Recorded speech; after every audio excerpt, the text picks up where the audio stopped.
A very good morning, children. So today's lesson is a recap of nouns. Nouns, naming words, something which you have been doing right from class 1. Even in this particular video, we are not going to do anything new. We will just do a quick recap of what you have learned till now. Common noun, proper nouns, and collective nouns. Now let's see what is a noun. A noun is a person, a noun is a place, a noun is an animal or a thing.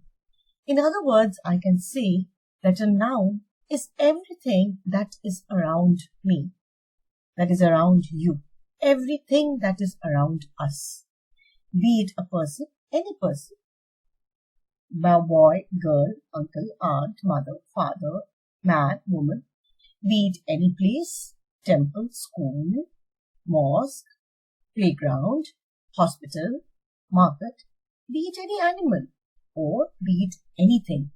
Everything that I see around me is a noun. So now let us take each noun individually. Let us start with common noun. So what is common noun? Common noun is basically a common word that we use for a person, a place, or a thing.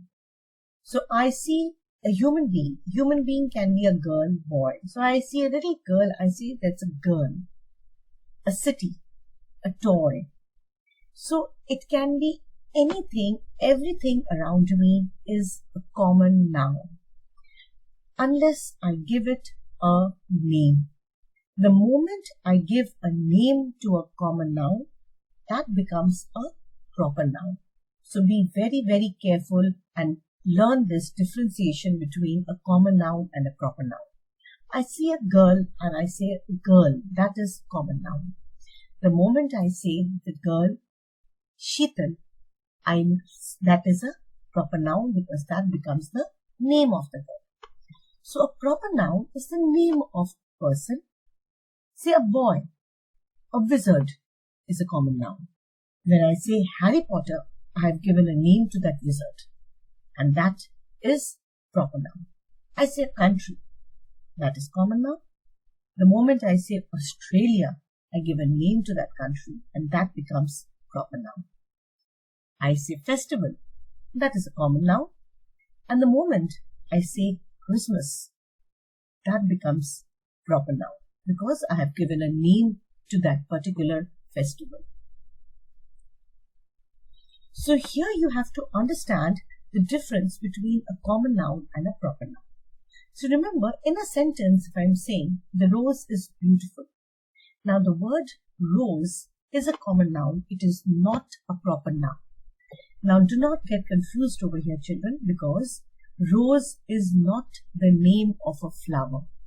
Rose is a kind of a flower. You say flower, there are variety of flowers.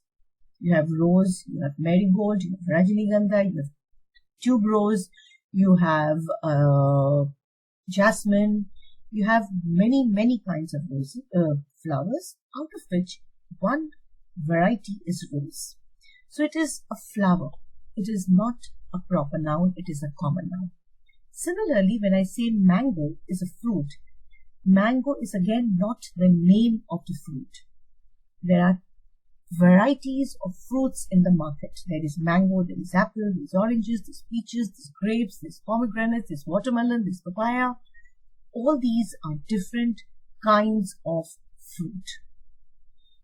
So, these are all common nouns, they are not proper nouns. Now, how do you identify a common noun and a proper noun? The basic identification is your capital letter.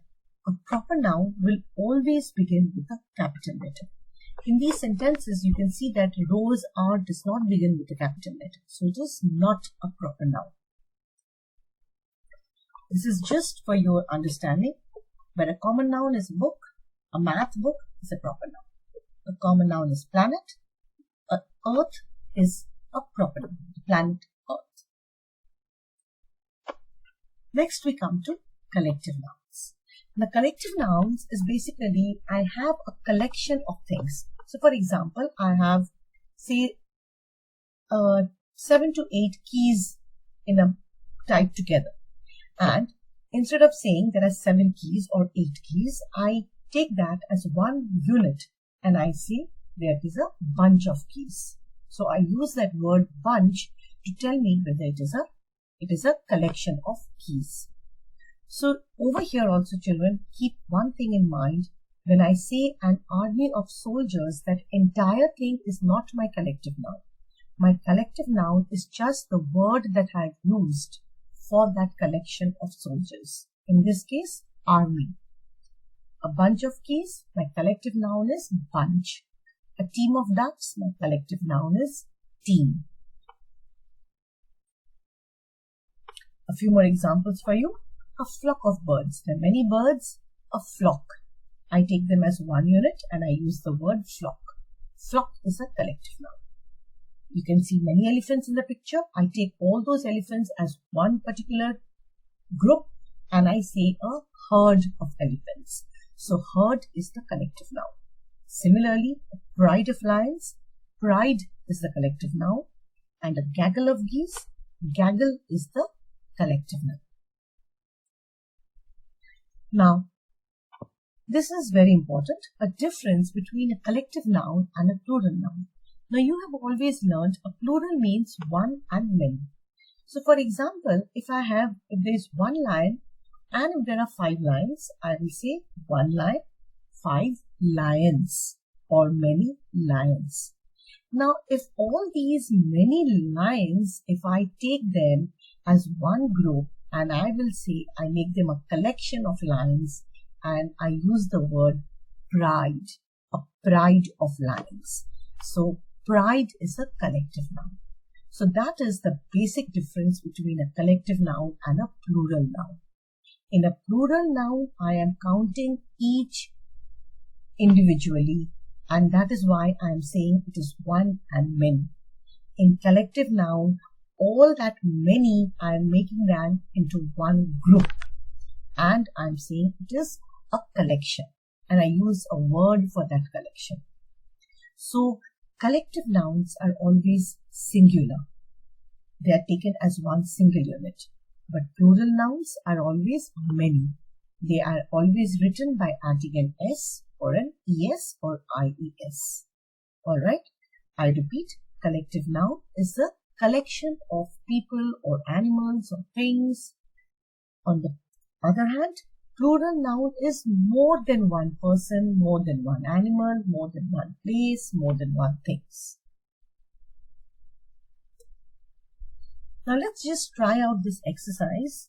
Now this exercise, children, the 2 exercises which are given in this PowerPoint presentation is not for you to do it in your notebooks. These are just oral exercises for you just to see how much you have understood the PowerPoint presentation. You have a box where you have a whole lot of collective nouns and you have 10 sentences. Now you have to read those sentences and there is one word that will fit in all these word blanks. That is what you have to do. For example, I am just doing the first one. My dog has a new dash of puppies. A group of puppies is called litter. So my dog has a new litter of puppies. Now let's see the last slide. Over here you have 10 sentences and each sentence, in the 10 sentences there are many common nouns and